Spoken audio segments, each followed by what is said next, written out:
ॐ सहना भवतु सहनौ भुनक्तु सह वीर्यं करवावहै तेजस्विनावधीतमस्तु मा विद्विषावहै। ॐ शान्ति शान्ति शान्तिः।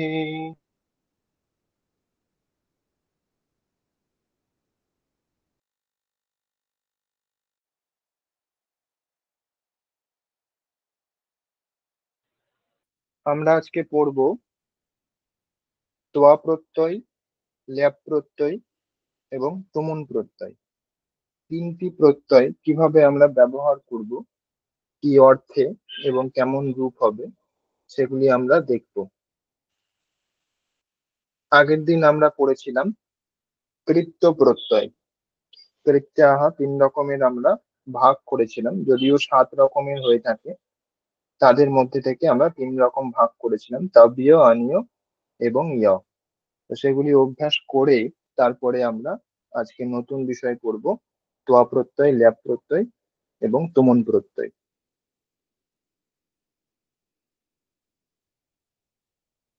এখানে আমরা আগের দিন এগুলি আমরা দেখেছিলাম, একই রকমই আছে এই স্লাইডটা, আগের দিন আমরা দেখেছিলাম। তো এখানে যেরকম রূপগুলি আমরা দেখেছি সেই ধরনের আরো অন্যান্য ধাতুর বা ক্রিয়াপদের কেমন রূপ হতে পারে সেই রূপগুলি নিয়ে আমরা বাক্য রচনা করব। কৃত্য প্রত্যয় আমরা অভ্যাস করে তারপরে আজকে আমরা নতুন বিষয় পড়ব। যেমন তব্য দিয়ে আমরা যদি বলি, এটা বেশি আমরা পড়েছিলাম, আগের দিন অভ্যাস করেছিলাম। তারপর অনিয় এবং ইয়, এগুলি আমরা অভ্যাস করেছি। তো নিয়ম কি ছিল কারোর মনে আছে? নিয়মগুলি কি কি ছিল?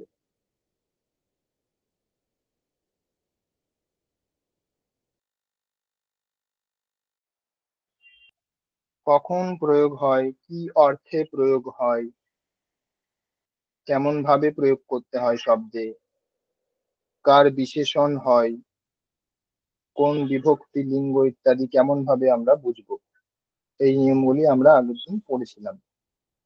তো কিভাবে এটা প্রয়োগ করতে হয় বাক্যে,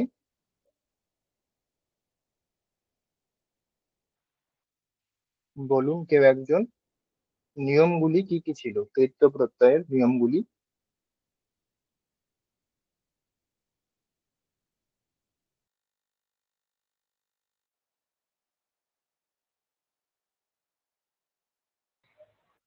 এদের অর্থ কি, কোন অর্থে আমরা প্রয়োগ করি কৃত্য প্রত্যয়?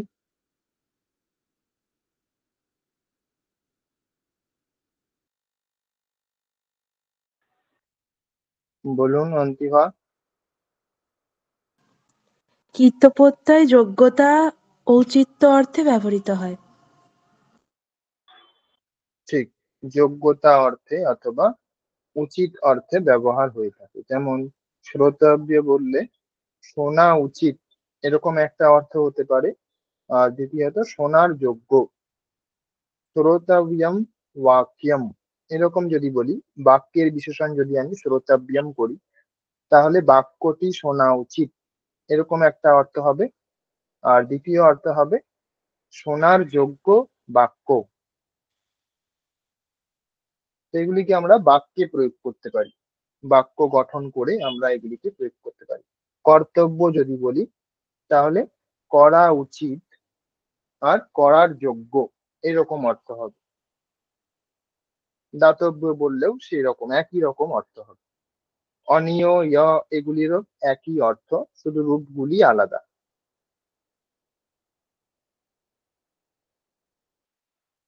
তাহলে এদের অর্থ হচ্ছে উচিত অথবা যোগ্য। আর কি নিয়ম ছিল?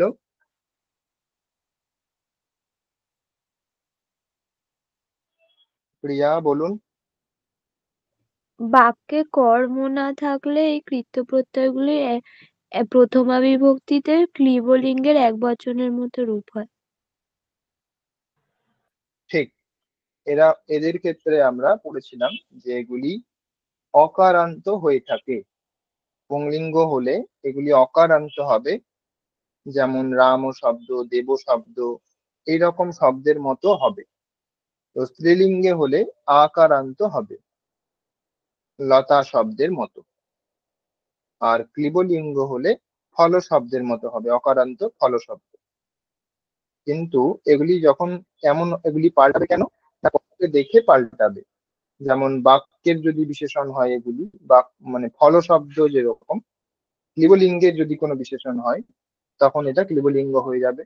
স্ত্রীলিঙ্গ কোনো শব্দের বিশেষণ হলে সেটা স্ত্রীলিঙ্গ হয়ে যাবে। আবার পুংলিঙ্গ কোনো শব্দের বিশেষণ হলে সেটা পুংলিঙ্গ হয়ে যাবে। কিন্তু যখন কর্ম থাকবে না, যখন এটাকে কারোর বিশেষ্য আমি পাচ্ছি না, কোনো বিশেষ্য পাচ্ছি না, তখন এটা আমি কেমন ভাবে ব্যবহার করব? না, তখন এটা সবসময়ই ক্লীবলিঙ্গে ব্যবহার করব, প্রথমা বিভক্তির এক বচনে। ঠিক। আর কি নিয়ম ছিল?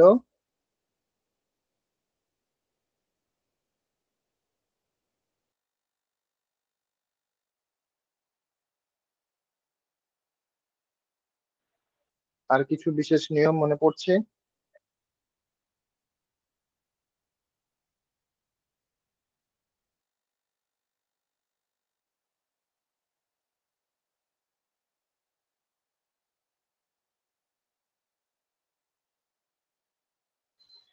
ঠিক আছে, তাহলে এগুলি দিয়ে অন্তিভাগ কিছু বলছিলেন। কৃত্য প্রত্যয় যোগ হলে অনুক্ত কর্তা তৃতীয়া বা ষষ্ঠী বিভক্তি হয়। ঠিক। তৃতীয় প্রত্যয় যোগ থাকলে কর্তা কোন বিভক্তি হবে? ষষ্ঠী অথবা তৃতীয়া। ঠিক। এই নিয়মটিও হচ্ছে খুব প্রয়োজন, জানা দরকার। কারণ কর্তা আমরা জানি প্রথমাতেই করে থাকি সবসময়, তাই না? প্রথমাতেই করে থাকি, কিন্তু এখানে কিন্তু প্রথমাতে হবে না, তৃতীয়াতে হবে অথবা ষষ্ঠীতে হবে। যেমন রামেণ শ্রোতব্যম, রামের দ্বারা শোনা উচিত। আবার অন্যরকম ভাবে করলে ষষ্ঠী হতে পারে, রামস্য শ্রোতব্যম, রামের শোনা উচিত বা শোনার যোগ্য। দুই রকম অর্থই হতে পারে। তাহলে তৃতীয়াও হচ্ছে, ষষ্ঠীও হচ্ছে। অন্য যদি ক্রিয়াপদ নিই, দর্শনীয়ম, দৃশ ধাতুর অনীয় প্রত্যয় করে হচ্ছে দর্শনীয়ম। তাহলে দর্শনীয়ম চলচ্চিত্রম, তাহলে বলতে পারি যে তোমার দ্বারা এটি দেখা দরকার, এই সিনেমাটি তোমার দেখা উচিত। তখন আমরা কেমন ভাবে বলবো? ত্বয়া দর্শনীয়ম চলচ্চিত্রম, ত্বয়া চলচ্চিত্রম দর্শনীয়ম। এরকম ভাবে চলচ্চিত্র শব্দটা আমরা পরেও বসাতে পারি, আগেও বসাতে পারি। ত্বয়া ইউষ্মৎ শব্দে তৃতীয়া, ত্বয়া, ত্বয়া চলচ্চিত্রম দর্শনীয়ম, এরকম বলতে পারি। তোমার দ্বারা চলচ্চিত্রটি দেখা উচিত। আবার এখানে ষষ্ঠীও বলতে পারি, তব, যেরকম আমরা পড়েছিলাম মম, সেরকম এখানে হবে তব। মম মানে আমার, তব মানে তোমার। তাহলে তব দর্শনীয়ম চলচ্চিত্রম, তব চলচ্চিত্রম দর্শনীয়ম, তোমার চলচ্চিত্রটি দেখা উচিত। তৃতীয়াও হতে পারে আর ষষ্ঠীও হতে পারে কর্তাতে। আর কিছু মনে পড়ছে কারোর?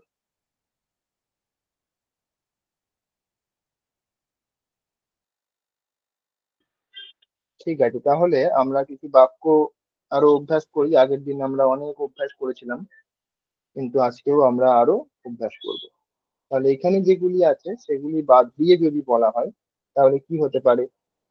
এখানেও বলতে পারি আমরা, কিন্তু এগুলি থেকে আমরা আগের দিন বলেছিলাম, সেই জন্য এগুলি বাদ দিয়ে বললে বেশ ভালো হয়। যদি মনে না পড়ে কিছু অন্য ক্রিয়াপদ, তাহলে এখান থেকেও বলতে পারেন। বলুন, কে বলবেন?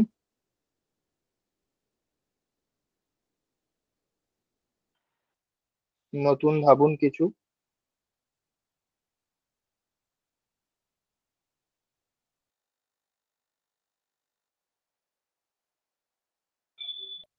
বলতে হবে, তাড়াতাড়ি বলুন।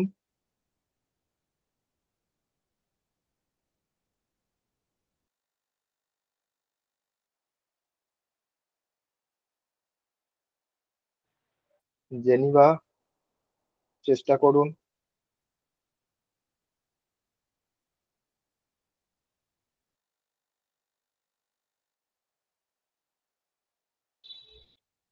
দীপালি, স্নিগ্ধা,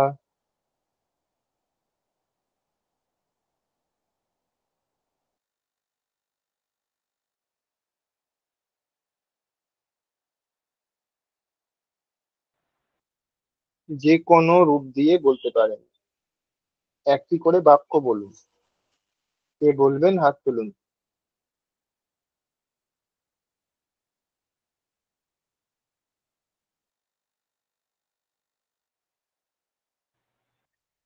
জেনিভা বলুন।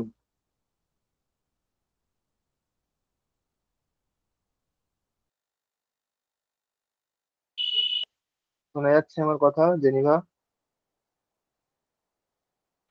হ্যাঁ স্যার, যাচ্ছে। চেষ্টা করুন বলার।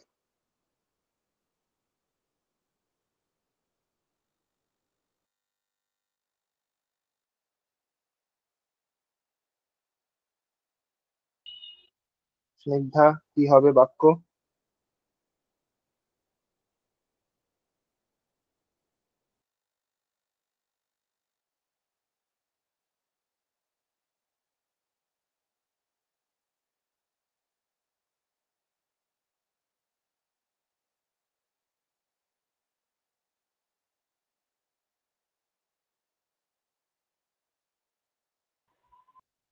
কি হলো, বলুন স্নিগ্ধা।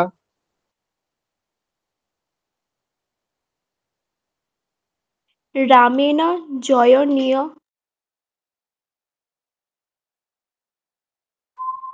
রামেণ জয়নীয়। জয়নীয়ম, তাই তো? হ্যাঁ স্যার, জয়নিয়ম। আচ্ছা, চয়নীয়ম, ঠিক। রামেণ চয়নীয়ম, ঠিক। রামের দ্বারা চয়ন করা উচিত। তারপর কে বলবেন?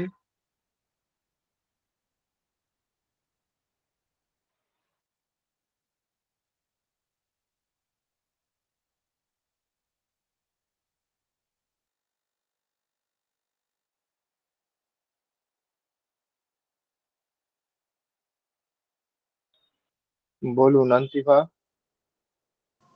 রামেণ চন্দ্রং দর্শনীয়। চন্দ্র শব্দ পুংলিঙ্গ শব্দ, চন্দ্রহা হবে।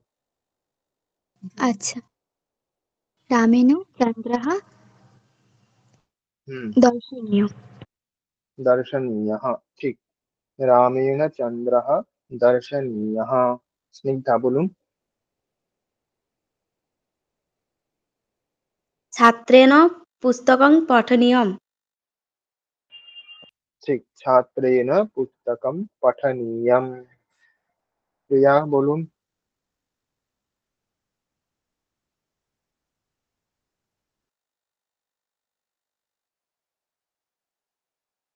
বলছি স্যার। জেনিভা।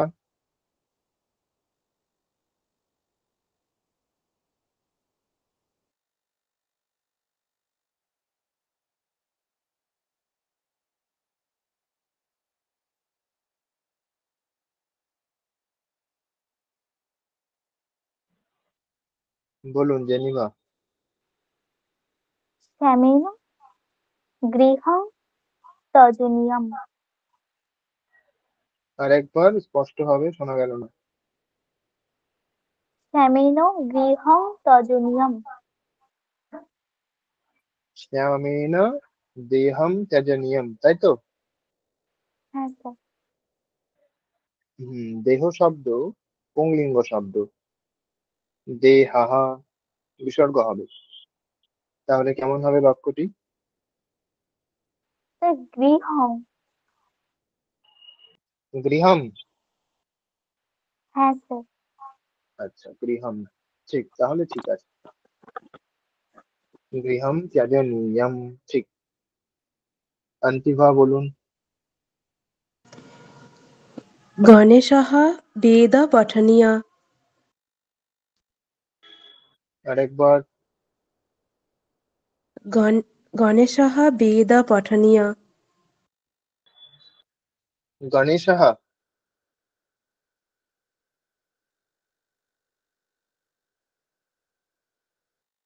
হ্যাঁ স্যার। হুম। হ্যাঁ স্যার। হ্যাঁ, এখানে তো তৃতীয়া হবে, না হলে ষষ্ঠী হবে, তাই না? গণেশः এটা তো প্রথমা হয়ে গেল। গণেশেন ঠিক। গণেশেন বেদ বেদः পঠনীয়।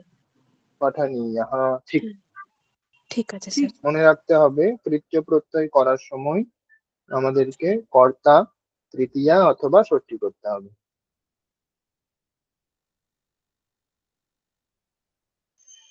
প্রিয়া বলুন।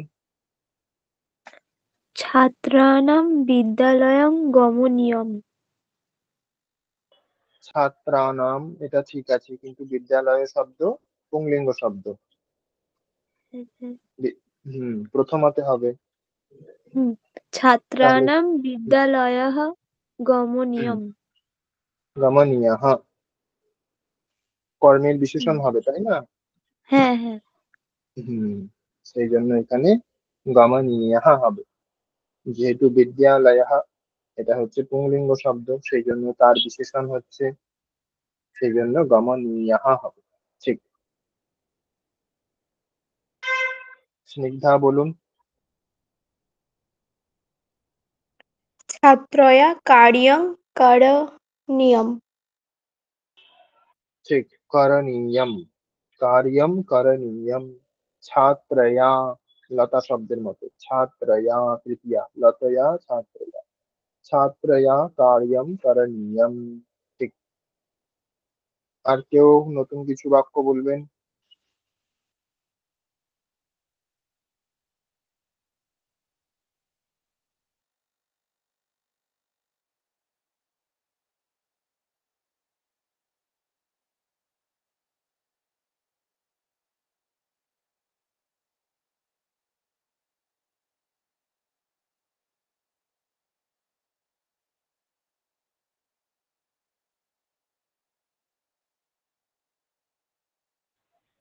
কে বলবেন? বলুন তাড়াতাড়ি। অন্তিভা। পুত্রেণ মাতা সেবনীয়া। মাতা, এখানে বিসর্গ হবে না, মাতা। আচ্ছা। পুত্রেণ মাতা সেবনীয়া। ঠিক। পুত্রেণ মাতা সেবনীয়া। ঠিক। শব্দ রূপগুলো আমাদের একটু দেখে রাখতে হবে, কোথায় বিসর্গ হবে কোথায় হবে না, এগুলি আমাদের দেখতে হবে আরো একটু। আর কে বলবেন? দীপালি, চেষ্টা করবেন।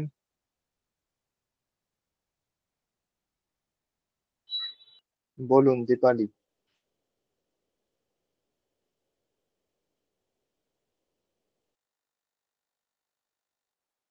শিশু পুষ্পং দর্শনীয়া। শিশু এটা হচ্ছে কর্তা। আমরা আগের দিন পড়েছিলাম কৃত্য প্রত্যয়ে কর্তাকে তৃতীয়া অথবা ষষ্ঠী করতে হবে। তাহলে এখানে শিশু না বলতে পারেন, অথবা শিশুহ বলতে পারেন। শিশু না এটা তৃতীয়া, শিশুহ এটা ষষ্ঠী। তৃতীয়া অথবা ষষ্ঠী হবে। শিশু না কি বললেন, বাক্যটি বলুন। শিশুনা পুষ্পং দর্শনীয়া। ঠিক। শিশু না চিত্রম দর্শনীয়ম। দর্শনীয় অথবা দৃশ্য অথবা দ্রষ্টব্য, এই যে কৃত্য প্রত্যয়গুলি যোগ করে যেই শব্দগুলি হচ্ছে, এগুলি সবসময় কর্মের বিশেষণ হবে। কর্ম যেই লিঙ্গ বিভক্তিতে থাকবে সেই অনুসারে এখানে লিঙ্গ বিভক্তি বচনগুলি হবে। আর যদি কর্ম না থাকে তখন হচ্ছে বিবলিঙ্গে আমরা করব। প্রথমা বিভক্তির 1 বচন। আর কেউ বলবেন নতুন বাক্য?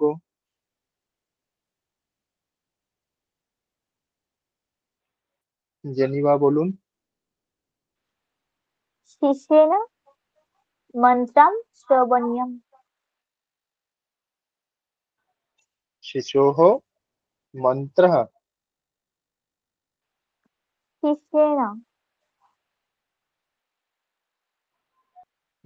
শুনতে পাচ্ছি না, স্পষ্ট বলুন। शिष्येन मन्त्रं श्रवणीयम्। না, কেমন ইকো হচ্ছে, শোনা যাচ্ছে না। কেউ শুনতে পারলেন, বুঝতে পারলেন কেউ?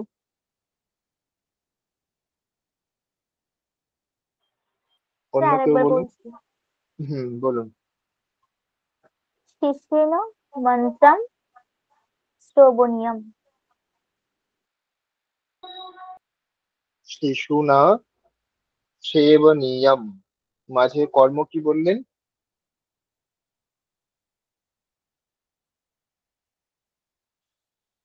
শিশুনা সেবনীয়ম, এটাই বললেন তো?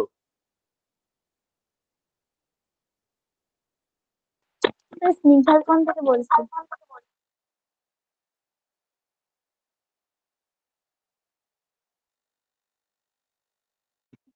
शिष्येन मन्त्रं श्रवणीयम्। শিষ্যেন মন্ত্রম সেবনীয়ম, তাই তো? श्रवणीयम्। শ্রবণীয়ম। হ্যাঁ আচ্ছা, স্যার। মন্ত্র শব্দ পুংলিঙ্গ শব্দ, তাহলে কি হবে বাক্যটি?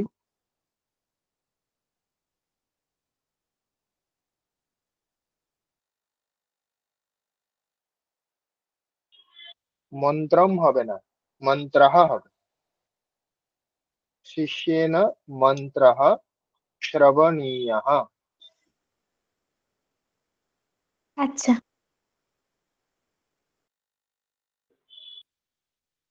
একটু দূরে দূরে বসলে তাহলে স্পষ্ট শোনা যাবে, না হলে একজনেরটা অন্য ফোন দিয়ে আবার ইকো হয়ে যাচ্ছে, সেই জন্য শোনা যাচ্ছে না স্পষ্ট। শিষ্যেন মন্ত্রঃ শ্রবণীয়ঃ, ঠিক। আর কে বলবেন?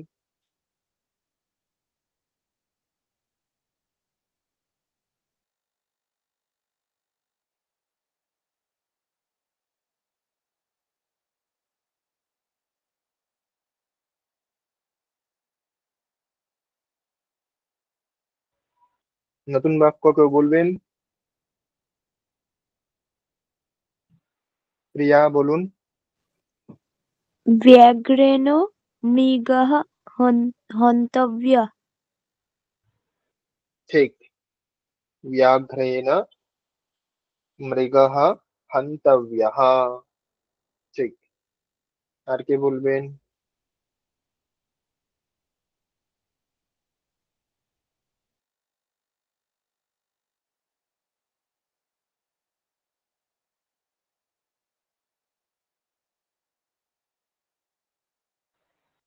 আর কিছু মনে পড়ছে কারোর নতুন বাক্য?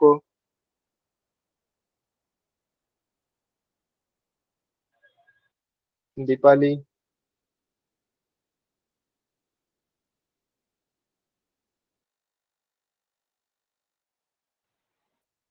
বলুন, দীপালি।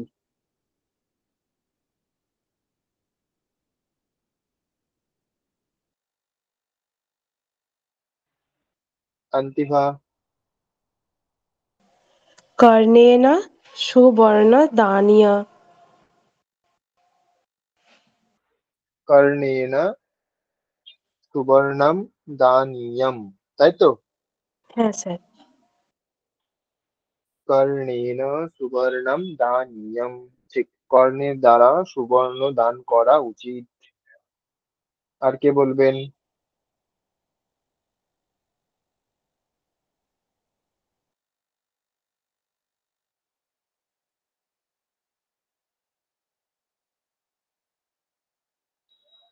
বলুন, কে বলবেন?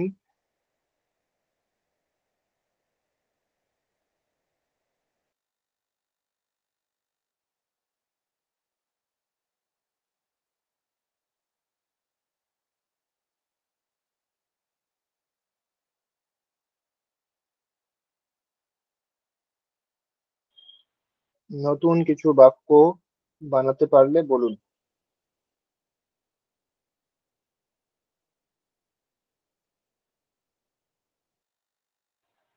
দীপালি বলুন।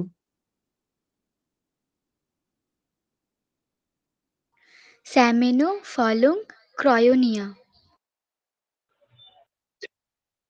শ্যামেন ফলম ক্রয়ণীয়ম। ঠিক।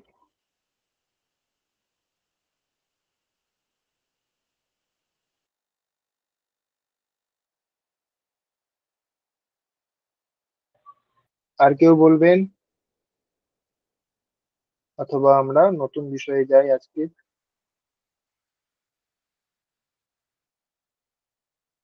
আজকের বিষয় হচ্ছে প্রথমে ত্বয়া প্রত্যয়। ত্বয়া প্রত্যয় আপনারা দেখতে পাচ্ছেন। এটা কেউ একজন পড়ুন, নিয়ম কি বলছে। কে পড়বেন, হাত তুলুন। আন্টিভা পড়ুন। একাধিক ক্রিয়ার একই কর্তা হলে যে ক্রিয়া পূর্বকালীন তাতে তোয়া প্রত্যয় এর প্রয়োগ হয়, যেমন বালকটি বিদ্যালয়ে গিয়ে বই পড়ছে, বালকঃ বিদ্যালয়ং গত্বা পুস্তকম পঠতি। ঠিক। 1 মিনিট একটু হোল্ড করবেন।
শোনা যাচ্ছে আমার কথা?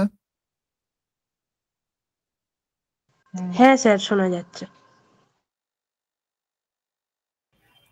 তো আমরা ত্বয়া প্রত্যয় দেখছি এখন। ত্বয়া প্রত্যয়, এখানে যে নিয়মটি আমরা দেখতে পাচ্ছি, একাধিক ক্রিয়ার একই কর্তা হলে যে ক্রিয়া পূর্বকালীন তাতে ত্বয়া প্রত্যয়ের প্রয়োগ হয়।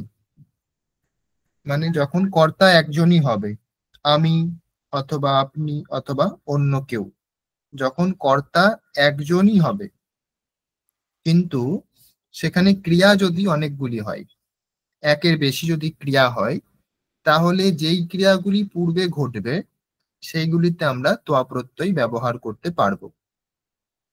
একজন কর্তা যখন হবে তখনই। আমি একটা কাজ করছি, আপনি একটা কাজ করছেন, তাহলে সেখানে যেই ক্রিয়াটা আগে ঘটছে সেখানে কিন্তু হবে না। যখন কর্তা একজনই, দুটি যখন ক্রিয়া করছে, দুটি বা তারও বেশি হতে পারে, তো সেক্ষেত্রে যেই ক্রিয়াটি আগে ঘটছে, আগে হয়ে যাচ্ছে, পূর্বে হয়ে যাচ্ছে, সেই ক্রিয়াতে আমরা ত্বয়া প্রত্যয় ব্যবহার করতে পারবো। যেমন বালকটি বিদ্যালয়ে গিয়ে বই পড়ছে। এখানে গিয়ে মানে একটা ক্রিয়া, যাওয়া একটা ক্রিয়া, আর বই পড়ছে, পড়া, পড়া একটা ক্রিয়া। তো এখানের মধ্যে কোন ক্রিয়াটি আগে ঘটছে?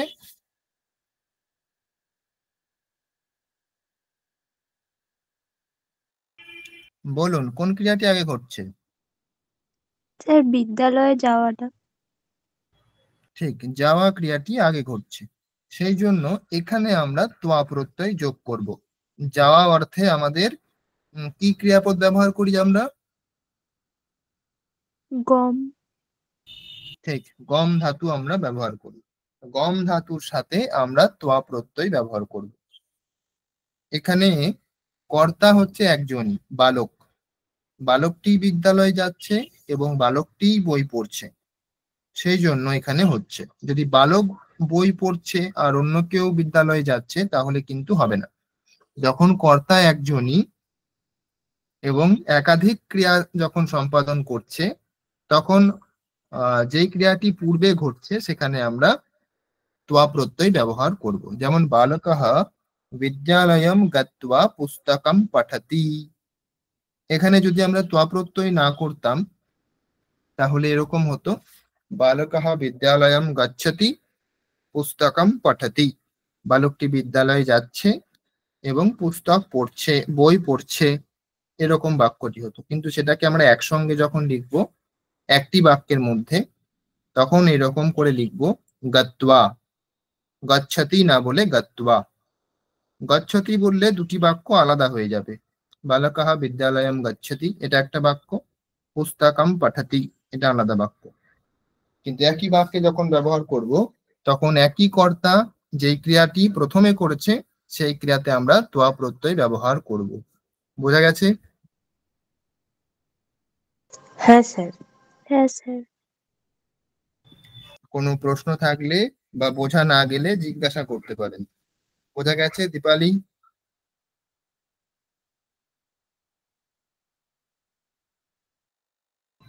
দীপালি বোঝা গেছে? হ্যাঁ স্যার, বোঝা গেছে। স্নিগ্ধা বলুন নিয়ম কি বুঝলেন?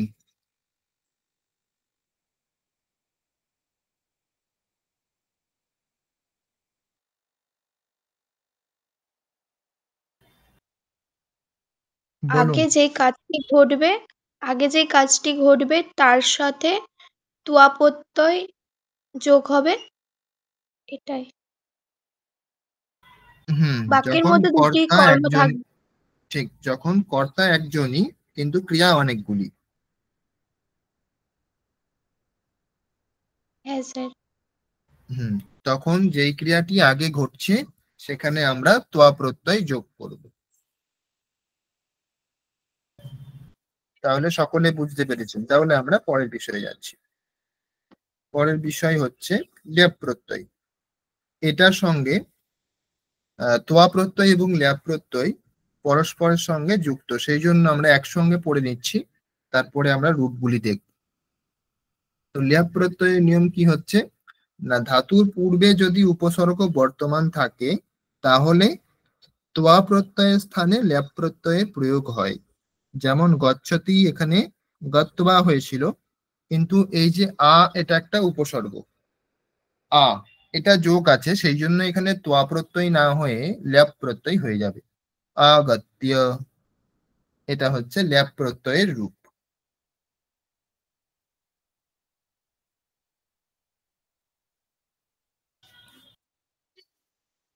ত্বয়া প্রত্যয় এবং ল্যাপ প্রত্যয় একই অর্থ, মানে যেই ক্রিয়াটি আগে ঘটছে সেখানেই ল্যাপ প্রত্যয় হয়, যেখানে ত্বয়া প্রত্যয় হয় সেখানে ল্যাপ প্রত্যয় হয়। কিন্তু ল্যাপ প্রত্যয় সব জায়গাতে হয় না, যেখানে উপসর্গ থাকবে সেখানেই ল্যাপ হবে, ত্বয়ের পরিবর্তে ল্যাপ হয়। যেখানে উপসর্গ নেই সেখানে ত্বয়া প্রত্যয় হবে, যেখানে উপসর্গ আছে সেখানে ল্যাপ প্রত্যয় হবে, মানে রূপটি আলাদা হবে। যদি উপসর্গ না থাকে তাহলে হবে গত্বা, আর যদি উপসর্গ থাকে তাহলে হবে গত্য, আগত্য একসঙ্গে। এটা হচ্ছে উপসর্গ, উপসর্গ থাকার জন্য এখানে গত্য হয়েছে। আরো অনেক রকমের উপসর্গ হয়, সাম হতে পারে, উপ হতে পারে, তো সেক্ষেত্রেও একই রূপ হবে, উপগম্য এরকম রূপ হবে, উপগত্য এরকম রূপ হবে, সংগত্য এরকম। উপসর্গ যোগ থাকলেই সেগুলি ল্যাপ প্রত্যয় হয়ে যাবে, ত্বয়া প্রত্যয় হবে না। এটাই হচ্ছে মূল নিয়ম ল্যাপের। বোঝা গেছে প্রথম নিয়ম? হ্যাঁ স্যার। বলুন কি বুঝলেন?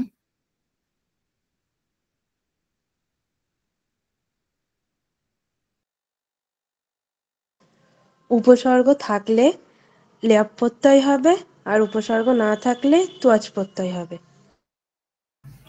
ঠিক, ত্বয়া এবং ল্যাপ এটা একই অর্থেই হচ্ছে, যে দুটি যখন ক্রিয়া রয়েছে তার পূর্ব ক্রিয়া যখন ঘটছে সেখানে তোয়া অথবা ল্যাপ হচ্ছে। তোয়া হবে উপসর্গ না থাকলে, আর ল্যাপ হবে উপসর্গ থাকলে।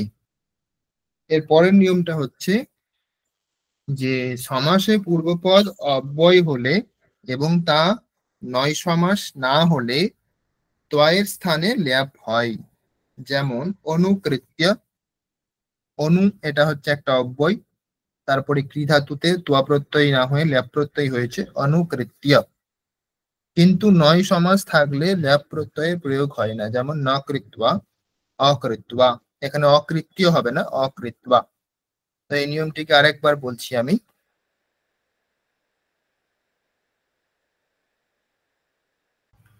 যখন এই যে উপসর্গ থাকলে সবসময় আমরা ল্যাপ প্রত্যয় করছি, ঠিক আছে, কিন্তু এই যে অনু অথবা এই যে অ, এটা যখন যোগ হয়েছে তখন ল্যাপ প্রত্যয় হতে পারতো অকৃত্বা। এখানে অ এটা তো অন্য কিছু একটা রয়েছে, তাই না, কৃত্বা শুধু নেই, কৃত্বার আগে কিছু একটা রয়েছে, তো সেই জন্য এটা ল্যাপ হতে পারতো। কিন্তু বলছে যে না, এখানে ল্যাপ হবে না। যদি এখানে অ এটা ছাড়া সমস্ত জায়গাতে ল্যাপ হয়ে যাবে, কিন্তু অ এটা থাকলে শুধু ল্যাপ হবে না। অ এটা বাদ দিয়ে বাকি সমস্ত জায়গাতে আমরা ল্যাপ প্রত্যয় করব। যদি উপসর্গ বা অব্যয় থাকে তাহলে আমরা সবসময়ই ল্যাপ প্রত্যয় করব, কিন্তু অ এটা বাদ দিয়ে। অ এটা আছে মানে এটা একটা সমাস, নয় সমাস বলে একটা সমাস হয়, সেই জন্য না করে এরকম অর্থ, না করে, তো সেটা অকৃত্বা এরকম রূপটা হবে। সেখানে পূর্বে কৃ ধাতুর পূর্বে অ থাকার পরেও সেটা কিন্তু ল্যাপ হচ্ছে না, এটা হচ্ছে একটা নিষেধ নিয়ম। এখানে ল্যাপ হতে পারতো কিন্তু এখানে হবে না, সেটা এখানে নিয়মে বলা হচ্ছে। তো ল্যাপের প্রধান নিয়ম হচ্ছে যে যেখানে তোয়া হচ্ছে তার পূর্বে যদি উপসর্গ অথবা অব্যয় থাকে তাহলে ল্যাপ হয়ে যাবে, কিন্তু নয় সমাস হলে হবে না। নয় সমাস কি করে বুঝবো? না, অ থাকবে, অকৃত্বা, তারপর অখাদিত্বা মানে না খেয়ে, এইরকম, অগত্বা, এইরকম। অ যদি থাকে তাহলে সেখানে ল্যাপ হবে না, সেখানে তোয়াই হবে। কিন্তু অন্য কোনো যদি উপসর্গ অথবা অব্যয় থাকে তাহলে সেখানে ল্যাপ হবে। আর যদি কিছুই না থাকে তাহলে তো তোয়া প্রত্যয়ই হবে। তাহলে এখানে তিনটে বিষয় মনে রাখতে হবে। কি কি, কে বলবেন?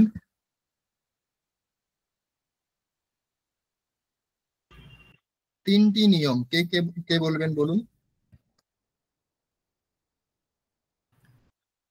তোয়া কখন হবে, ল্যাপ কখন হবে, আর কখন ল্যাপ হবে না?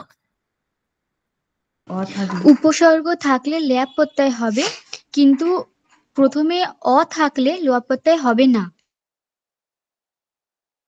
ঠিক, অটাও হচ্ছে একটা অব্যয়, উপসর্গ বা অব্যয় এরকম বলবো আমরা, শুধু উপসর্গ বলবো না।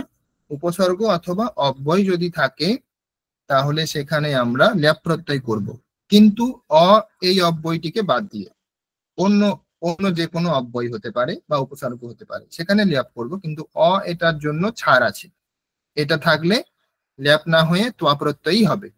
আর যদি কিছু না থাকে তাহলে তো সেখানে তোয়া প্রত্যয়ই হবে। বোঝা গেছে? কারো কোনো প্রশ্ন আছে? হ্যাঁ স্যার, কেউ বোঝা গেছে। কেউ বুঝতে না পেরে থাকলে জিজ্ঞাসা করতে পারেন কোন বিষয়টি বুঝতে পারেননি।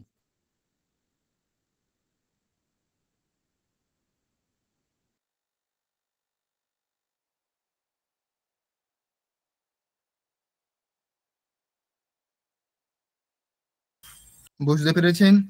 হ্যাঁ স্যার, বলুন। ওই উপসর্গ না থাকলে কোন প্রত্যয় হয়? ল্যাপ।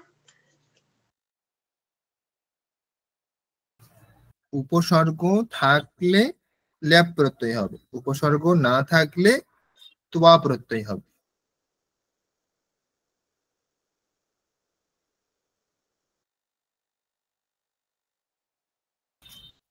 উপসর্গ মানে যেটা ক্রিয়ার আগে যেটা যোগ হয়, ক্রিয়ার আগে যেগুলিকে যোগ করা হয় সেগুলিকে বলা হচ্ছে উপসর্গ। তো সেগুলি যদি থাকে তাহলে ল্যাপ প্রত্যয় হবে, আর যদি না থাকে তাহলে ত্বা প্রত্যয় হবে। গত্বা, এখানে কোনো উপসর্গ নেই, গচ্ছতি থেকে গত্বা হয়ে গেছে, কিন্তু আগচ্ছতি, এখানে আ একটা এক্সট্রা আছে, তাই না? গচ্ছতি আমরা জানি, সেখানে তো মূল যেটা ক্রিয়াপদ সেটা হচ্ছে গচ্ছতি, কিন্তু আগচ্ছতি এখানে আমরা আ বলে একটা যোগ করেছি, সেই জন্য এখানে ত্বা প্রত্যয় না হয়ে ল্যাপ প্রত্যয় হয়েছে, আগত্য।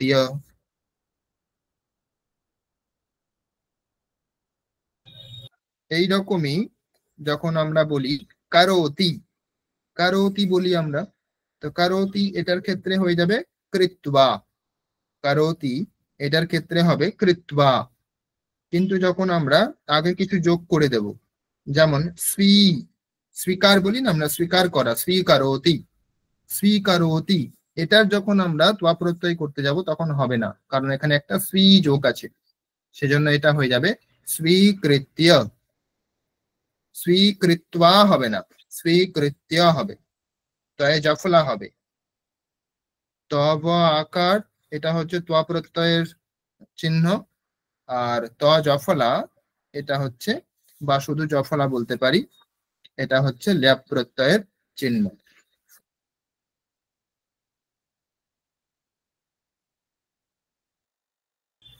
যখন স্বী এটা যোগ থাকছে তখন ল্যাপ প্রত্যয় হবে স্বীকৃত্য, আর যখন স্বী এটা যোগ নেই তখন হবে ত্বা প্রত্যয় কৃত্বা, ক্রি ধাতু কৃত্বা, স্বীকৃত্য, আর একটা হবে কৃত্বা, শুধুমাত্র কৃত্বা। বোঝা গেছে? হ্যাঁ স্যার, বুঝতে পেরেছি। ঠিক, আমরা উদাহরণ দেখলে আরো স্পষ্ট হবে। এখানে একটা নিয়ম মনে রাখার যেটা বিশেষ দরকার সেটা হচ্ছে অকৃত্বা, এটা অ, এই যে অ বলে যেটা অব্যয় রয়েছে এটা বাদ দিয়ে বাকি অন্য যে কোনো উপসর্গ অথবা অব্যয় থাকলে আমরা ল্যাপ প্রত্যয় করব। এখানে রূপ দেওয়া আছে, রূপগুলি দেখে দেখে বলতে চেষ্টা করুন। যেমন প্রথমটি যদি বলি স্থা ধাতু, স্থা মানে থাকা অর্থ, তিষ্ঠতি, তো সেখান থেকে আমরা ত্বা প্রত্যয় করলে হয়ে যাবে স্থিত্বা, আর সেটা ল্যাপ করলে হবে উত্তিষ্ঠতি, এটা হচ্ছে উপসর্গ যোগ করে ক্রিয়াপদ, উত্তিষ্ঠতি মানে ওঠা, ঘুম থেকে ওঠা অথবা অন্য কিছু, ওঠা, ওঠা অর্থ। তো স্থা ধাতুর অর্থ থাকা, কিন্তু যখন এই উপসর্গটা যোগ করে দিচ্ছি তখন অর্থ হয়ে যাচ্ছে ওঠা। তো স্থা ধাতুর ক্ষেত্রে স্থিত্বা, এটা ত্বা প্রত্যয় হয়েছে, আর উত্তিষ্ঠতি এটার ক্ষেত্রে হয়ে যাচ্ছে উত্থায়। তাহলে বাক্য কি হতে পারে পার্থক্য? বাক্য এরকম হবে যে আমি অহম তিষ্ঠামি, আর অহম উত্তিষ্ঠামি, তো আমি ঘুম থেকে উঠে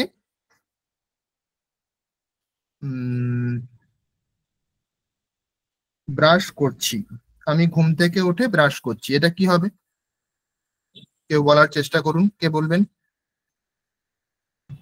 ব্রাশ করছি এটা আমরা বলতে পারি মুখম প্রক্ষালয়ামি, মুখম প্রক্ষালয়ামি, প্রক্ষালয়ামি মানে পরিষ্কার করা, মুখম প্রক্ষালয়ামি। তাহলে বাকি অংশটা কে বলবেন?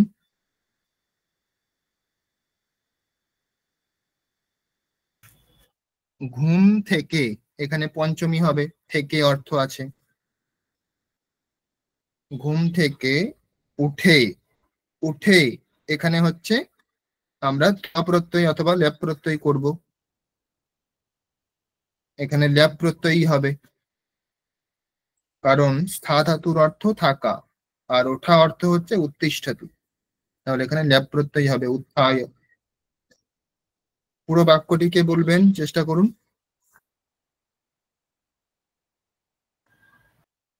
আমি অনেকটা বলে দিয়েছি, বাকি অংশটা কে বলবেন বলুন।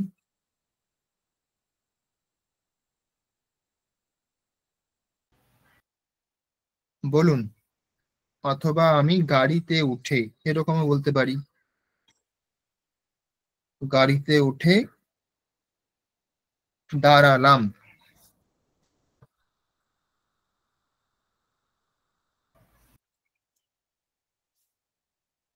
তিষ্ঠতি মানে থাকা অর্থ হয়, দাঁড়ানো অর্থও হয়।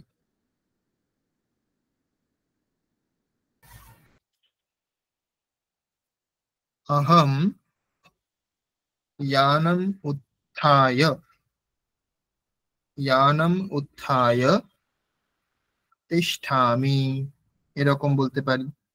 অথবা যদি বলি বসলাম, তাহলে হবে উপবিশামি।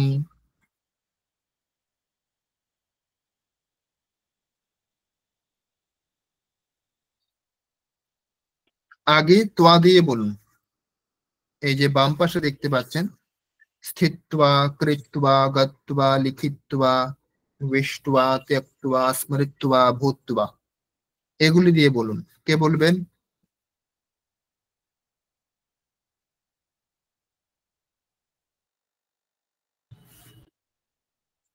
আমি দাঁড়িয়ে দেখছি, আমি দাঁড়িয়ে দেখছি। अहम स्थित्वा पश्यामि, अहम स्थित्वा पश्यामि, আমি দাঁড়িয়ে দেখছি। अहम स्थित्वा पश्यामि। এর পরেরটা কি হবে? কৃত্বা মানে কেনা অর্থে, কেনার পর কিছু একটা করছেন, এরকম কিছু বাক্য বললেই হবে। চেষ্টা করুন, কে বলবেন? এটার জন্য আমি অপেক্ষা করছি। দ্বিতীয় লাইনটি বলুন, কে বলবেন?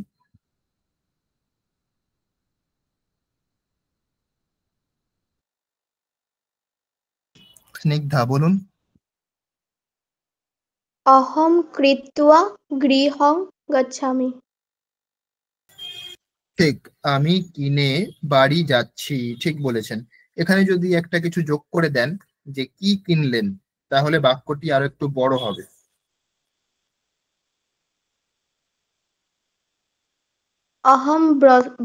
অহম বস্ত্রং কিত্বা কৃত্বা গৃহং গচ্ছামি। ঠিক, अहम वस्त्रम क्रेत्वा गृहं गच्छामि, ঠিক বলেছেন। এরপরে গিয়ে কি করছেন সেটা অন্য কেউ বলুন। গত্বা, আপনি বাড়িতে গিয়ে কি করছেন বা কি করবেন, যে কোনো কালে বলতে পারেন, বর্তমান কাল অথবা ভবিষ্যৎকাল, অতীতকাল, আপনারা সবগুলি শিখেছেন। তাহলে কি হতে পারে? বাড়ি গিয়ে কি করছেন, বলুন, কে বলবেন? তৃতীয় লাইন।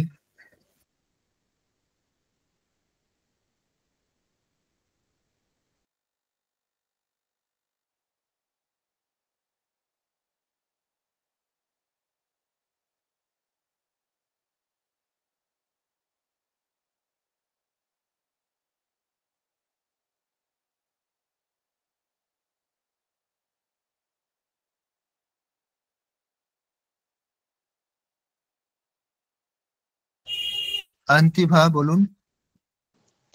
অহম গৃহম গত্বা জলম পিবতি। অহম বলেছেন তো, তাহলে পিবতি হবে। পিবামি। ঠিক, পিবামি, ঠিক। অহম গৃহম গত্বা জলম পিবামি, ঠিক, আমি বাড়ি গিয়ে জল পান করছি, ঠিক। তাহলে তারপর লিখিত্বা মানে লেখার পর, কোনো কিছু লিখেছেন তারপর কোনো কিছু করছেন, এটা বাক্য কি হতে পারে? কোনো কিছু লেখার পর আপনি অন্য কিছু কাজ করছেন, তো সেক্ষেত্রে বলতে হবে লিখিত্বা। এটাকে বলবেন।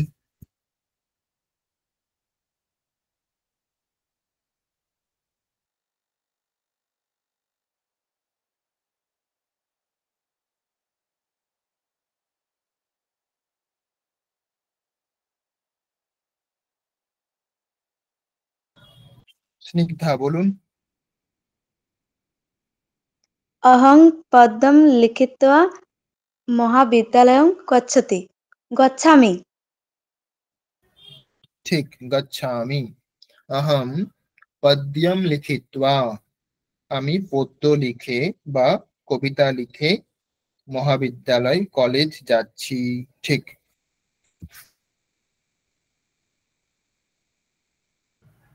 এর পরেরটা হচ্ছে বিষ্ট্বা। বিশতি মানে প্রবেশ করা। তাহলে প্রবেশ করে, কোথাও একটা প্রবেশ করেছেন আপনি, মন্দির হোক অথবা কোনো মণ্ডপ হোক বা বাড়ি হোক বা বিদ্যালয় হোক, যে কোনো সংস্থা হোক বা ইয়ান হোক, যেখানেই হোক আপনি প্রবেশ করেছেন, তারপর কোনো কিছু করছেন। বিষ্ট্বা, বলুন এটাকে বলবেন বিষ্ট্বা।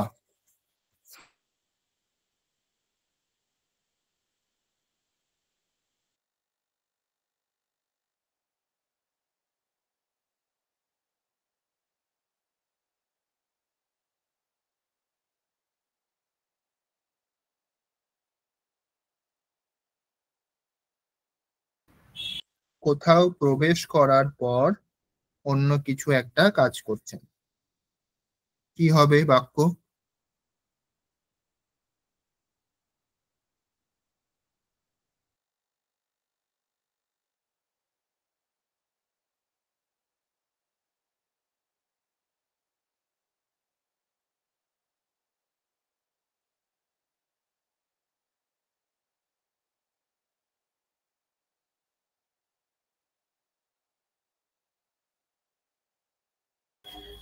জেনিভা, বোঝা গেছে কিভাবে প্রয়োগ করতে হবে? প্রিয়া, হ্যাঁ, বলার চেষ্টা করুন। বলছি স্যার। হুম হুম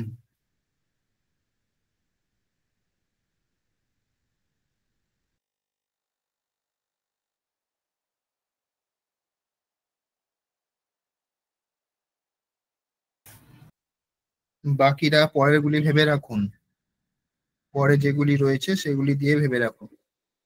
ত্যক্ত্বা মানে ত্যাগ করে, স্মৃত্বা মানে স্মরণ করে, ভূত্বা মানে হয়ে। প্রিয়া বলুন। অহং মহাবিদ্যালয়ং দৃष्ट्वा বিভাগীয় কক্ষে গচ্ছামি। গচ্ছামি যাওয়া অর্থে, অধিকরণ অর্থে সপ্তমী হবে না, কি হবে? হুম, কক্ষে হবে গমিষ্যামি। না, সেটা ঠিক আছে। গচ্ছামি ওটা ঠিক আছে, ওখানে গমিষ্যামি করার দরকার নেই। কিন্তু আমি বলছি যেটা, যে কক্ষে যেটা বললেন, কক্ষে এটা তো অধিকরণে সপ্তমী হয়ে গেছে, তাই না? তো যখন যাওয়া অর্থ বোঝানো হয়, তখন অধিকরণ হচ্ছে কর্ম হয়ে যায়, দ্বিতীয়া হয়ে যায়, হ্যাঁ, স্যার। কক্ষাম হয়ে যাবে, কক্ষাম গচ্ছামি। অহং মহাবিদ্যালয়ং দৃष्ट्वा বিভাগীয় কক্ষং গচ্ছামি। ঠিক। অন্তিভা।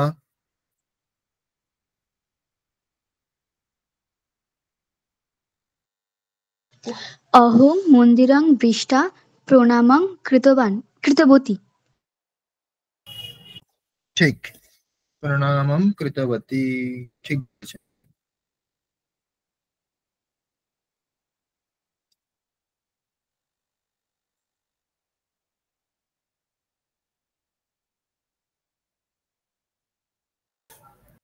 এখানে প্রণামম কৃতবতী ঠিক বলেছেন, কিন্তু আমরা একটা শিখেছিলাম না, নম শব্দ যোগে চতুর্থী, এখানে কিন্তু হবে না, কারণ এখানে নমঃ এই শব্দটি নেই, এখানে প্রণামঃ এরকম শব্দ ব্যবহার করেছি, সেই জন্য কৃতবতী এখানে ক্রিয়াপদ করা হয়েছে, সেই জন্য এখানে হবে না। ঠিক, আপনি ঠিকই বলেছেন, পুরো বাক্যটি ঠিক আছে।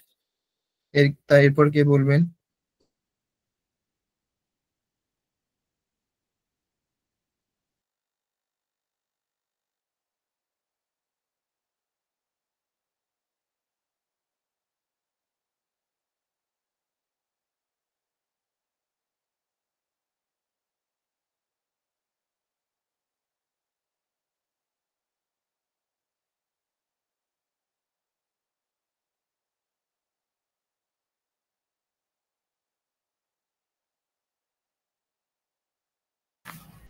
বলুন, কে বলবেন পরেরটা?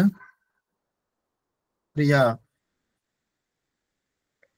অহং উত্তরং স্মৃত্বা পরীক্ষায়াং লিখামি। বাহ, খুব সুন্দর। অহম উত্তরম স্মৃত্বা পরীক্ষায়াম লিখামি। ঠিক। তারপর ভূত্বা মানে হয়ে। এখানে হয়ে এরকম অর্থ হবে। হয়ে মানে কোনো কিছু হয়ে, যেরকম অহম। আচ্ছা, অন্তিভা বলুন। সন্ন্যাসেন গৃহম ত্যক্ত্বা বনম গচ্ছতি।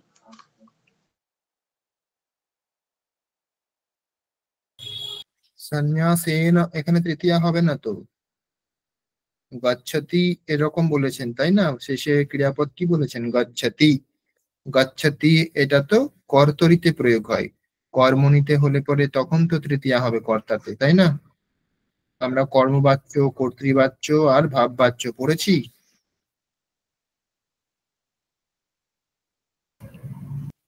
অন্তিমা, পড়েছিলাম তো? হ্যাঁ। ঠিক, ওই ক্লাসটা খুব ইম্পর্টেন্ট, কারণ সেখানে আমরা বাক্যের বিভাগ যেটা হয়, কর্তৃবাচ্য, কর্মবাচ্য আর ভাববাচ্য, এই তিনটে আমাদের জেনে বুঝে তারপর প্রয়োগ করতে পারবো। তো কোথায় তৃতীয়া হবে কর্তাতে, কোথায় প্রথমা হবে, এটা কিন্তু খেয়াল রাখতে হবে। এখানে আপনি যেটা বললেন যে গচ্ছতি, গচ্ছতি মানে এটা কর্তৃবাচ্য, তাহলে ক্রিয়া এখানে, সরি, কর্তা এখানে প্রথমাতে থাকবে, তৃতীয়া হবে না। তাহলে বাক্যটি কেমন হবে বলুন?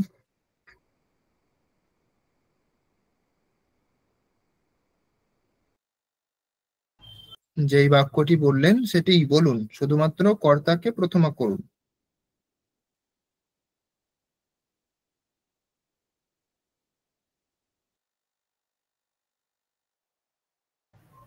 অন্তিমা, বাক্যটি ভুলে গেছেন? সন্ন্যাসः গৃহম ত্যক্ত্বা বনম গচ্ছতি।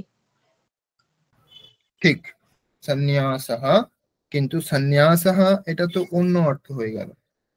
সন্ন্যাস, সন্ন্যাস মানে কি? সন্ন্যাস মানেই হচ্ছে ত্যাগ। যারা সন্ন্যাস নেয় তাদেরকে আমরা কি বলি? সন্ন্যাস বলি।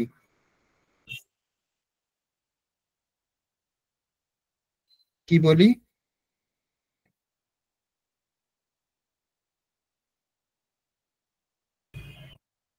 কি বলা হয় তাদের? সন্ন্যাসী। সন্ন্যাসী বলা হয়, ঠিক। তাহলে সন্ন্যাসী গৃহম ত্যক্ত্বা বনম গচ্ছতি, এরকম হবে। সন্ন্যাসঃ নয়, সন্ন্যাসঃ মানে হচ্ছে ত্যাগ। তো ত্যাগ যারা করে তাদেরকে সন্ন্যাসী বলা হয়। তাহলে সন্ন্যাসী গৃহম ত্যক্ত্বা বনম গচ্ছতি। ঠিক।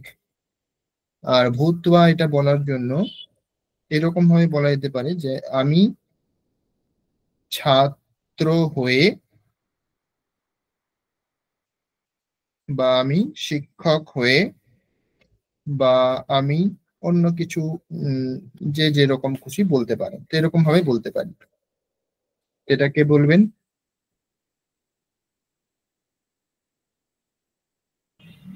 ছাত্র হয়ে, বা শিক্ষক হয়ে, বা বালিকা হয়ে, এরকম ভাবে।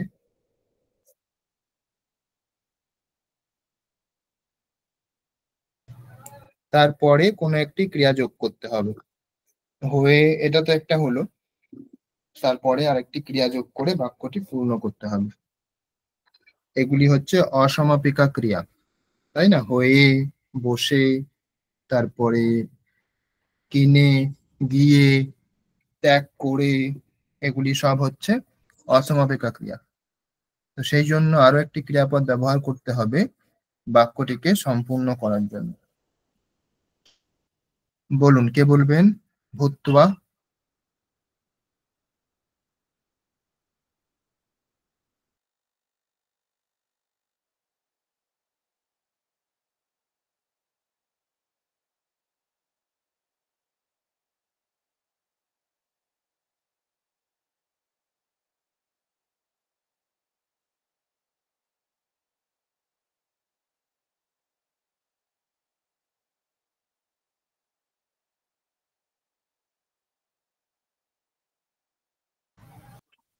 স্নিগ্ধা বলুন।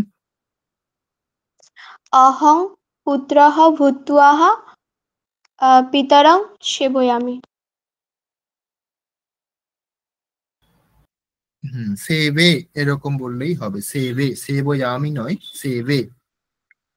এটা আত্মনিপদ ধাতু, সেবাতে এরকম ভাবে শুরু হয়, সেটা উত্তম পুরুষে হয় সেবে।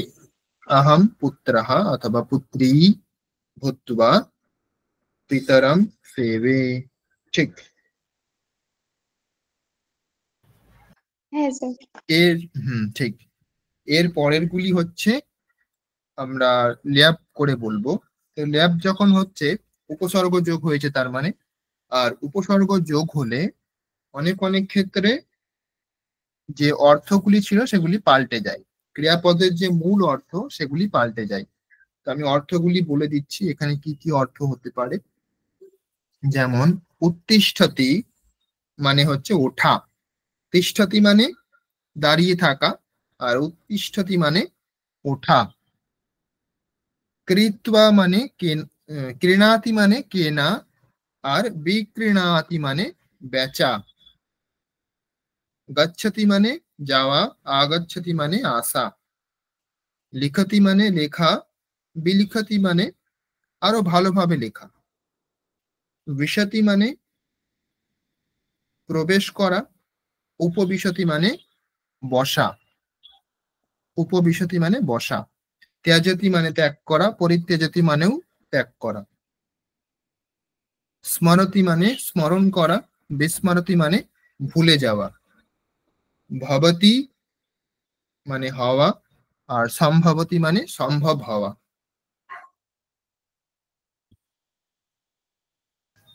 তো এগুলিও আমরা একই রকম ভাবে ব্যবহার করতে পারি। যেখানে আমরা তোয়া ব্যবহার করছিলাম সেখানে আমরা ল্যাব ব্যবহার করব। অর্থগুলি জেনে গেছেন। উত্থায় মানে ওঠা। তাহলে এটা দিয়ে কে বলবেন বলুন, তাড়াতাড়ি বলুন, বেশি সময় নেই, এরপরে আমাদের তুমুল প্রত্যয় পড়তে হবে। সেই জন্য 5 মিনিটের মধ্যে তাড়াতাড়ি বলুন এগুলি। একজন বলুন, বাকিরা পরের গুলি ভাবতে থাকুন।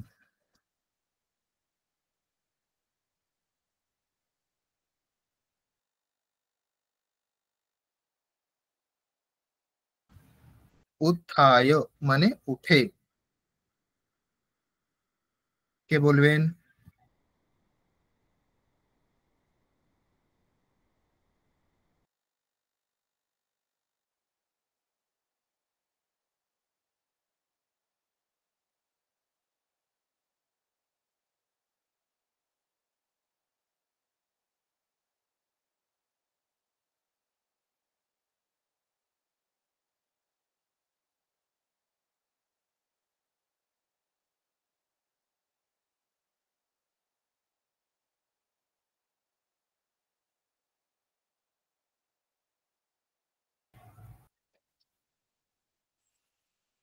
জেনিবা বলার চেষ্টা করুন। দীপ্তি বলার চেষ্টা করুন। যে কোনো বলতে পারেন, পরপর বলতে হবে এরকম নয়, যে কোনো বলতে পারেন, যেটা ভেবে রেখেছেন সেটাই বলুন।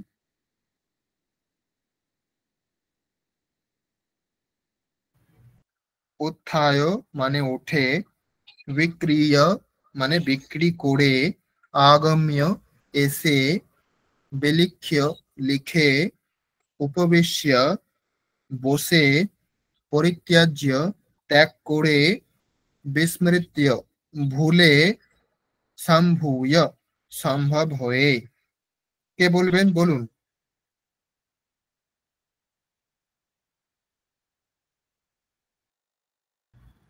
প্রিয়া বলুন।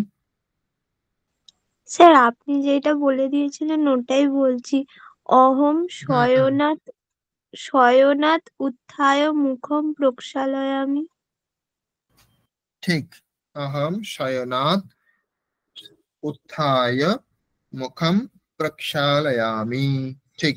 শয়নাৎ বলতে পারি, অথবা নিদ্রা শব্দ লতা শব্দের মতো। তাহলে কি হবে পঞ্চমীতে?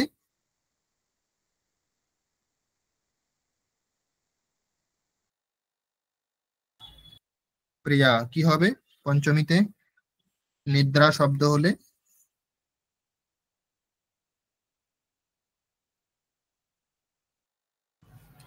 নিদ্রা, নিদ্রায়া। ঠিক, নিদ্রায়াহা বিসর্গ হবে, নিদ্রায়াহা, ঠিক। তারপর অন্তিভা,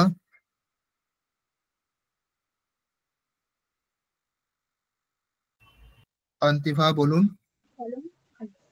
अहं वृक्षात् उत्थाय फलं खादितवती। ঠিক বলেছেন, কিন্তু একটু ভুল আছে। বৃক্ষাৎ উত্থায় যদি বলেন তাহলে গাছ থেকে উঠে এরকম অর্থ হচ্ছে, গাছ থেকে তো নয়, তাহলে এখানে পঞ্চমী হবে না, গাছে উঠে মানে এখানে দ্বিতীয় হবে, বৃক্ষম উত্থায়। ঠিক আছে স্যার। ঠিক, ঠিক। যেখানে পঞ্চমীর অর্থ আছে, যেমন আমরা বলি কি যে ঘুম থেকে ওঠে, তো সেখানে থেকে অর্থটা আছে সেই জন্য পঞ্চমী, কিন্তু গাছ থেকে উঠে এরকম তো বলি না, সেই জন্য এখানে পঞ্চমী হবে না, এখানে দ্বিতীয়া হবে। তারপর কে বলবেন? যে কোনো একটা বলুন।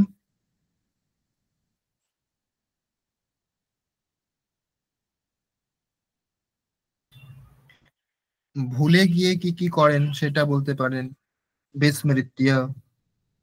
উপবিশ্য মানে বসে কি করেন সেটা বলতে পারেন। আগম্য এসে, এসে কি করেন সেটা বলতে পারেন। বলুন কোনটা বলবেন, কে বলবেন?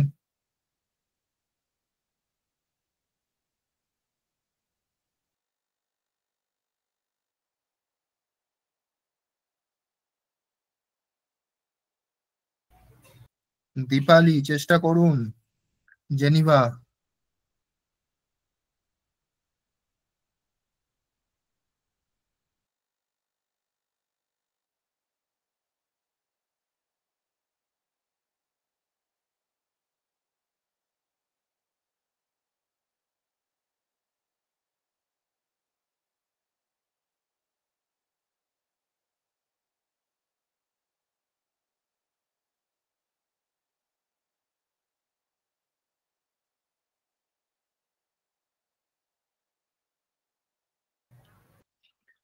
কেউ বলবেন আর?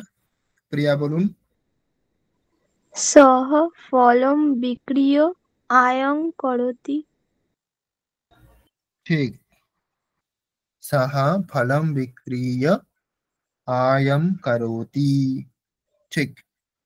জেনিভা।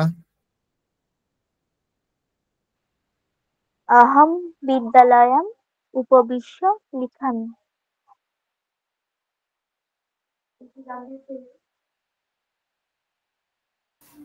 হ্যাঁ, এখানে সপ্তমী হবে, বিদ্যালয়ে।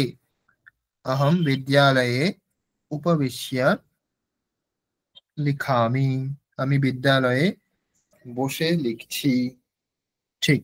আচ্ছা, দীপালি চেষ্টা করবেন।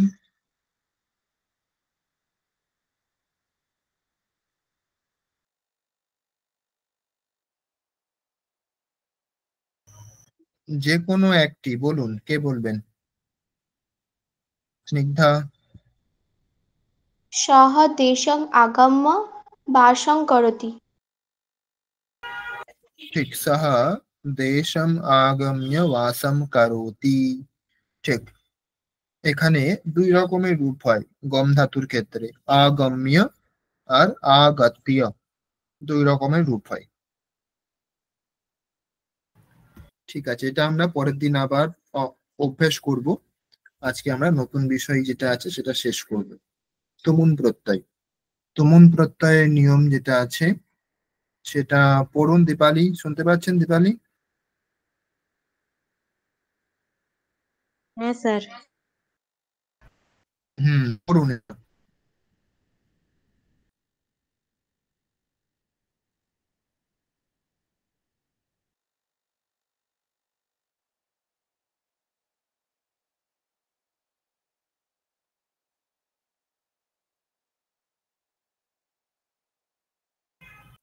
দেখা যাচ্ছে স্ক্রিন? হ্যাঁ দীপালি পড়ুন।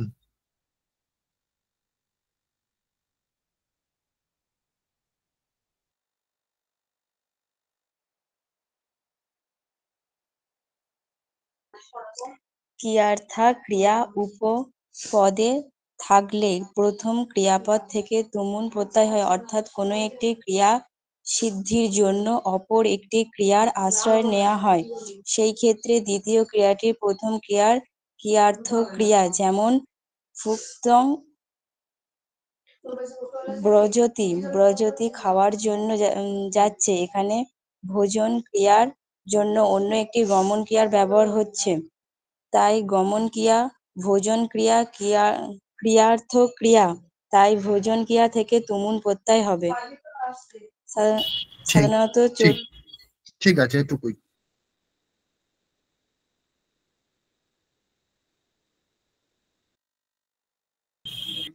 ক্রিয়ার্থা ক্রিয়া মানে একটি ক্রিয়ার জন্য অন্য একটি ক্রিয়া করা। একটি ক্রিয়ার জন্য যখন অন্য একটি ক্রিয়া করা হবে, তখন যেই ক্রিয়াটি পরে করা হচ্ছে, মানে যেই ক্রিয়ার জন্য অন্য ক্রিয়া করা হচ্ছে, সেই ক্রিয়াতে আমরা তুমুল প্রত্যয় করব। যেই ক্রিয়ার জন্য অন্য ক্রিয়া করা হচ্ছে, সেই ক্রিয়াতে আমরা তুমুল প্রত্যয় করব। যেমন এখানে ভোজনের জন্য যাচ্ছে, ভোজন করার জন্য যাচ্ছে। তাহলে এই যে ভোজন ক্রিয়া, এটার জন্য যাওয়া ক্রিয়াটা হচ্ছে, ব্রজতি মানে যাওয়া। তাহলে ভোক্তুম গচ্ছতি বা ভোক্তুম ব্রজতি, এখানে খাওয়ার জন্য বা ভোজন করার জন্য। তো এই ক্রিয়ার জন্য হচ্ছে, সেই জন্য এই ক্রিয়াতে আমরা তুমুল প্রত্যয় করব। বোঝা গেছে নিয়ম?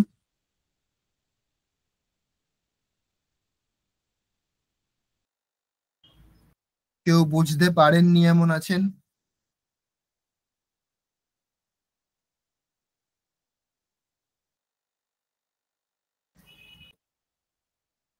স্যার যখন আর ক্রিয়া, একবার বলবেন? হ্যাঁ বলছি আর একবার। একটি ক্রিয়া সিদ্ধির জন্য যখন আরেকটি ক্রিয়া করা হয়, তো যেই ক্রিয়া সিদ্ধির জন্য অন্য ক্রিয়া করা হচ্ছে, যেই ক্রিয়া সিদ্ধির জন্য করা হচ্ছে, সেই ক্রিয়াতে আমরা তুমুল প্রত্যয় করব। যেই ক্রিয়াটিকে সম্পন্ন করার জন্য অন্য ক্রিয়া করা হচ্ছে, তো যেই ক্রিয়াটিকে সম্পন্ন করার জন্য অন্য ক্রিয়া করা হচ্ছে, সেখানে আমরা তুমুল প্রত্যয় করব। যেমন খাওয়া ক্রিয়াটা সম্পন্ন হবে না যদি না আমি ভোজনালয়ে যাই। খাওয়ার যেটা ঘর আছে সেখানে যদি আমি না যাই, তাহলে আমার খাওয়া ক্রিয়া সম্পন্ন হবে না। তো আমি খাওয়ার জন্য যাচ্ছি, ভোজন করার জন্য যাচ্ছি। তাহলে যেই জন্য যাচ্ছি, যেই ক্রিয়ার জন্য যাচ্ছি, যেই ক্রিয়া সম্পন্ন করতে যাচ্ছি, সেই ক্রিয়াতে তুমুল প্রত্যয় হবে। বোঝা গেছে? হ্যাঁ স্যার। ঠিক, আমরা যেটা পড়েছিলাম চতুর্থী পড়ার সময় ক্রিয়ার্থা ক্রিয়া পড়েছিলাম। ক্রিয়ার্থে চতুর্থী পড়েছিলাম, তাদর্থে চতুর্থী, হ্যাঁ। ক্রিয়ার্থা ক্রিয়াতে চতুর্থী। হ্যাঁ, সেইটাই এখানে। সেই চতুর্থী যেই অর্থে হয়, এখানেও হচ্ছে চতুর্থী না হয়ে এখানে তুমুল প্রত্যয় হবে। আমরা যেরকম প্রয়োগ করছিলাম যে পঠনায় গচ্ছতি, ভোজনায় গচ্ছতি, তো এখানে কি হতে পারতো? ভোজনায় চতুর্থী হতে পারতো, যদি আমরা এটাকে ভাববাচক একটা পদ করে নিতাম, ভোজনম, তাহলে ভোজনায় গচ্ছতি এরকম বলতে পারতাম। কিন্তু এখানে আমরা তুমুল প্রত্যয় ব্যবহার করব বলে ঠিক করে রেখেছি, সেই জন্য ভোজনায় এরকম চতুর্থী না করে আমরা ভোক্তুম এরকম একটা অব্যয় বানিয়ে নিলাম।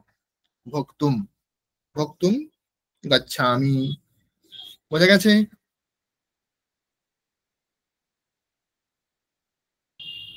খুবই সহজ, একটু ভালোভাবে শুনলেই বোঝা যাবে। এরপরে কি বলা হচ্ছে এটা একজন পড়ুন, জেনিভা।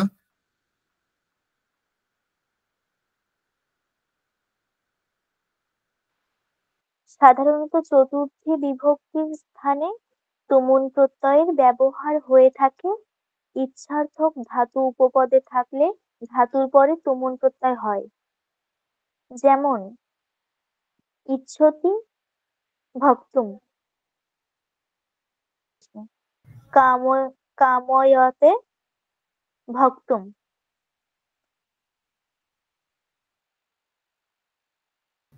ঠিক আছে, তো এখানে বাঞ্ছতি আরো উদাহরণ রয়েছে। ভক্তুম, ঠিক আছে, বাঞ্ছতি ভোক্তুম আর অভিলাষাতি ভোক্তুম। ভক্তুম। ঠিক ঠিক। তো এখানে নিয়মটি আরেকবার পড়ছি। সাধারণত চতুর্থী বিভক্তির স্থানে তুমুন প্রত্যয়ের ব্যবহার হয়ে থাকে। চতুর্থী বিভক্তি স্থানে মানে যে কোনো শব্দের যদি চতুর্থী হয় সেখানে তো আমরা তুমুন প্রত্যয় ব্যবহার করতে পারবো না, তাই না? যে রামের জন্য যদি বলি, কারোর যদি নাম হয়, নামপদ যদি হয়, সেখানে তো আমরা তুমুন প্রত্যয় ব্যবহার করতে পারবো না, কারণ তুমুন প্রত্যয় ক্রিয়াতে হয়। তো তাহলে চতুর্থী স্থানে বোঝাতে এখানে বলা হচ্ছে যে ভাববাচক যে পদগুলি হয়, ক্রিয়াবাচক যে পদগুলি, যেরকম খাদনম, লেখনম, ভ্রমণম, অটনম, স্মরণম, দর্শনম, এগুলি, তো এগুলিতে আমরা চতুর্থী করতে পারি। তো সেখানে যে চতুর্থী হয় তার বদলে আমরা তুমুন করতে পারি, দ্রষ্টুম, খাদিতুম, ভোক্তুম। ঠিক আছে, তো তার স্থানে আমরা এই তুমুন প্রত্যয়ের ব্যবহার করতে পারি।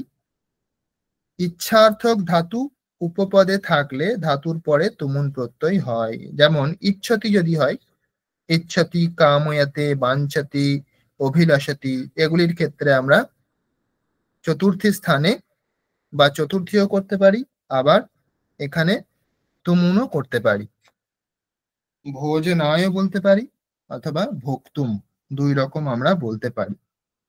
তো যাই হোক, ইচ্ছতি এটা আমাদের বিশেষভাবে দরকার নেই, ইচ্ছা অর্থটা এখানে দরকার নেই। আমাদের এইটুকু জেনে রাখলেই হবে যে ক্রিয়ার্থা ক্রিয়া, তো ক্রিয়ার্থা ক্রিয়া যেটাই, তো যেই ক্রিয়ার জন্য অন্য ক্রিয়া করা হচ্ছে সেই ক্রিয়াতে আমরা তুমুন প্রত্যয় যোগ করব, এটুকু মনে রাখলেই হবে। কোনো প্রশ্ন আছে এখানে?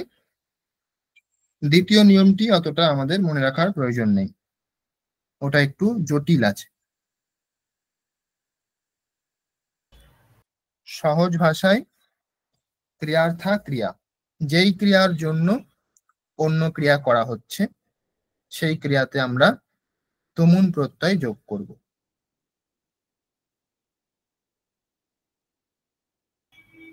আর বলতে হবে বুঝিয়ে? না স্যার। ঠিক আছে, তাহলে আমরা এটা একটু অভ্যাস করে নিই, তাহলে আজকে আমাদের ক্লাস শেষ হবে। এখানে রূপগুলি দেওয়া আছে, তুমুন প্রত্যয় করলে কেমন রূপ হয়। গন্তুম, পঠিতুম, লেখিতুম, হাসিতুম, সেবিতুম, খাদিতুম, বধিতুম, কর্তুম, তারপর স্মর্তুম, পাতুম, দাতুম, জ্ঞাতুম, লব্ধুম, ত্যক্তুম, নেতুম, দ্রষ্টুম।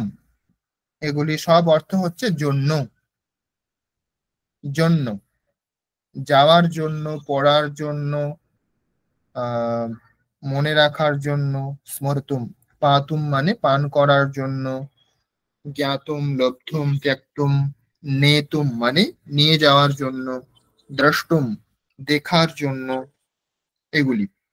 এরকম বাক্য কি হতে পারে বলুন? গন্তুম, যাওয়ার জন্য আমি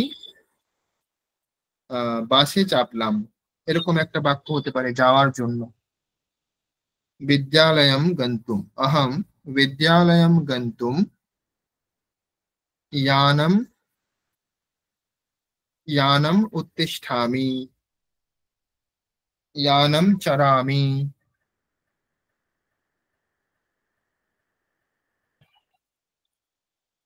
অন্যটা বলুন, পঠিতুম, লিখিতুম, এগুলি দিয়ে বলুন, যে কোনো একটি বলুন। বেশি সময় নেই আমাদের, সেজন্য তাড়াতাড়ি বলতে হবে। কি জন্য কি করেন, জেনিভা বলুন। अहं पठितुं विद्यालये गच्छामि। বিদ্যালয়ম, বিদ্যালয়ম গচ্ছামি। যখন যাওয়া অর্থ বোঝাবে তখন বিদ্যালয়ে হবে না, আধার অধিকরণ হবে না। যাওয়া অর্থ বোঝালে যেখানে যাওয়া হচ্ছে সেটা দ্বিতীয়া হয়ে যাবে। ঠিক, আহম পঠিতুম বিদ্যালয়ম গচ্ছামি। তারপর কে বলবেন, তাড়াতাড়ি বলুন।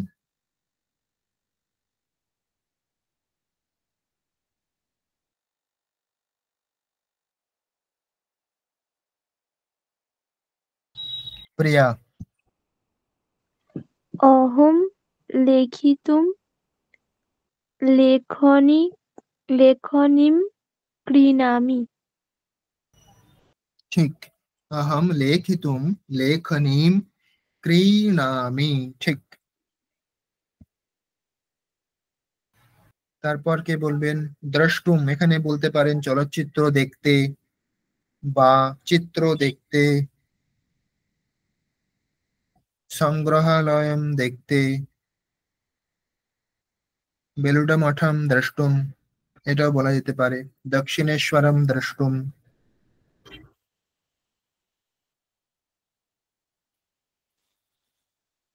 পাতুম, জলম পাতুম, জল পান করার জন্য যাচ্ছি, এরকম বলতে পারেন। কে বলবেন, বলুন তাড়াতাড়ি।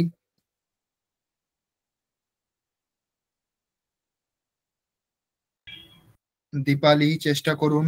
স্নিগ্ধা।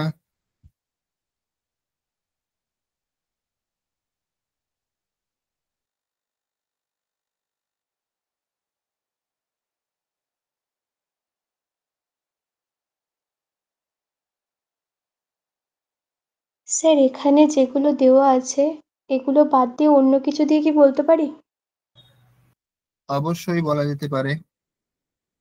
এগুলি শুধুমাত্র আপনাদের জানার জন্য দেওয়া হয়েছে, এর বাইরে তো অনেক অনেক ক্রিয়াপদ ধাতু আছে। বলুন। মাতা দেবতাং পূজিতুম মন্দিরং গচ্ছতি। ঠিক, মাতা দেবতাম পূজিতুম মন্দিরম গচ্ছতি। ঠিক। আর বালকাহ স্নাতুম নদীং গচ্ছন্তি। ঠিক, বালকাহ স্নাতুম নদীম গচ্ছন্তি। ঠিক। আর কে বলবেন, চেষ্টা করুন, চেষ্টা করলেই পারবেন। অন্তিভা। ব্রহ্মণः পাকায় গচ্ছতি। আর একবার, স্পষ্ট হলো না। ব্রহ্মণः পোক্তুম গচ্ছতি। ব্রাহ্মণः ভোক্তুম গচ্ছতি, তাই তো? হ্যাঁ স্যার, পোক্তুম গচ্ছতি। আচ্ছা, পক্তুম। ঠিক, রান্না করতে। ব্রাহ্মণः পক্তুম গচ্ছতি। ঠিক। দীপালি, বলবেন।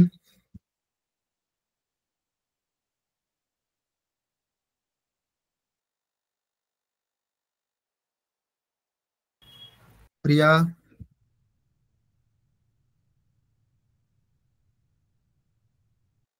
স্যার ভাবছি, এখনো মনে পড়ছে না। আচ্ছা, তাড়াতাড়ি বলুন, বেশি সময় নেই, আর 2 মিনিট। বলুন স্নিগ্ধা। অহম অন্নং খাদিতুম গৃহম আগতম। কিন্তু এখানে অহম বলেছেন, তাহলে আগতম হবে?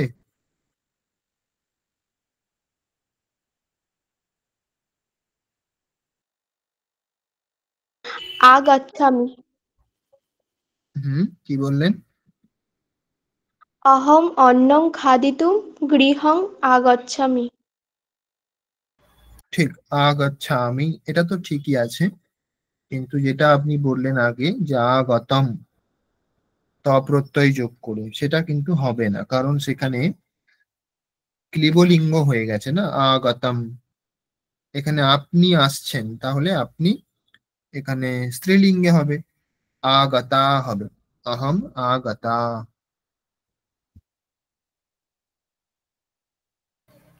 হ্যাঁ স্যার।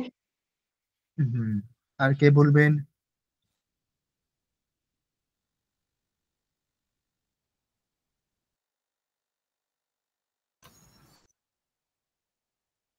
বলুন তাড়াতাড়ি।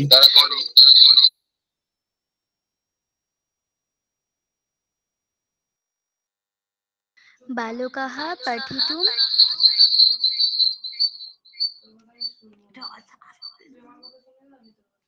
बालकाः पठितुं गृहम् आगच्छति। স্যার মিউট করা আছে স্যার। ঠিক, বালকः পঠিতুম গৃহম আগচ্ছতি।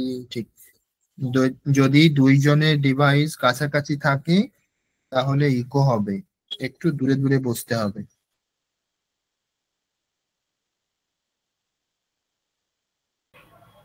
প্রিয়া বলুন। অহম ভবতারিণীম দ্রষ্টুম দক্ষিণেশ্বরম গচ্ছামি। ঠিক, অহম ভবতারিণীম দ্রষ্টুম দক্ষিণেশ্বরম গচ্ছামি। দক্ষিণেশ্বর যাচ্ছি। ঠিক,